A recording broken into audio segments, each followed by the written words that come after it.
Hi, I'm Diane Binscoter, and I founded Own Your Brain to shed light on one of the most powerful and dangerous tools on the planet today, and that's mental manipulation. Typically on this channel I focus on prevention, but this particular series is focused on recovery. And in this video, what I'm going to do is give you 3 important tools that can help you if you are in the process of recovering from a manipulative situation. So if you are just coming out of an extremist group of some sort, just walked away, or just walked away from a religious cult, or an abusive relationship where someone else was dictating how you thought, how you dressed, dictating your life for you, then these 3 tips are hopefully going to be helpful to you.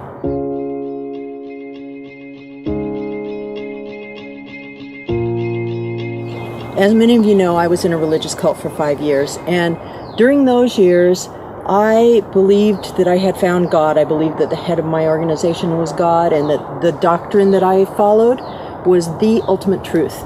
And so there was, when I realized that one day, that one moment, that wasn't true, there were 2 things I felt. One was this amazing freedom, and it just felt so good to know that I was going to be in charge of my life. And in that very same moment, I also felt devastation because I was grieving the loss of my belief system, and I was angry at what had happened to me, and I also didn't know who I was. I didn't know what I believed. I didn't know what I believed politically. I didn't know what my style was. I didn't know really anything about myself. I had to rebuild all that. And so the first thing that I want to share with you, the first tip, is that you don't have to go through this alone. There's a lot of ways to get support. Family, friends, people who love you, that's of course one good place. But the other thing is maybe get some counseling. Don't think of it as something for people who are crazy. Don't think of it as something that is for some people that have something wrong with them. It's just a tool, and it can be really helpful. I think it's such a great tool to have somebody who is just there for you, that you can talk to maybe once a week and have them help you rebuild your life, and to just talk to about what you've been through so you don't feel so alone. And also there's groups like former member groups, depending on what group you're coming from.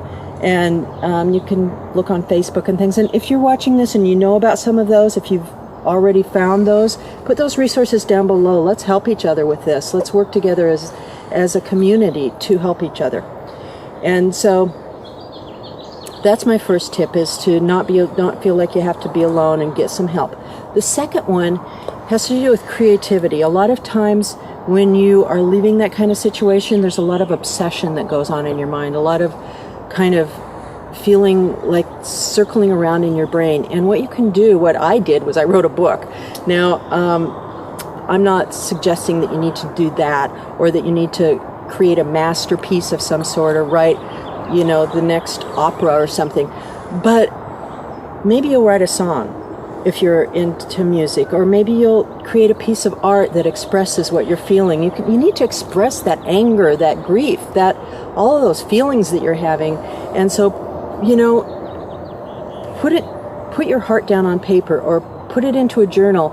You might need to cry about it a little, but that feeling, once you get it out of your head and onto something else, and it can also maybe be a beautiful thing to share with others. So, and you might want to contact me if the Stories campaign is one thing I'm doing on this channel, and it's the stories of former members of groups like we've been in, you, me, many others. And so if you want to tell your story on the Stories campaign, take a look at that and contact me, and we'll talk about it. The third piece that I want to share with you has to do with a tool that you can put in your toolbox that will help you, and it's critical thinking. And that is a skill to learn. It's something to read about and learn. It's not something you're born with and that is necessarily comes natural, and especially for someone who's been through what we've been through, is that learn about critical thinking. Google critical thinking, or I'll put some information about it throughout this whole channel. But you need to learn how to make decisions on your own. You need to rebuild that internal structure for yourself, so that as opportunities and threats come into your life, or somebody else, another manipulative situation comes along, you don't fall prey to it again. Because the goal here is that you become the best you can be, the most truest you are, so that you can own your life, and you can own your decision-making processes, and you can own your brain. So those are the 3 tips. Again, you don't have to be alone. Get some help, and let's work together as a community. Let's get a conversation going in the comment section. Secondly, find a way to use your creativity somehow. Get that swirling out of your brain and put it into something beautiful, maybe, or just into a journal. And the 3rd piece is to learn a new set of skills that will help you throughout your life to be more in charge of yourself and your life. So thank you for watching. I hope this has been helpful, and watch for the next piece of this series. See you soon.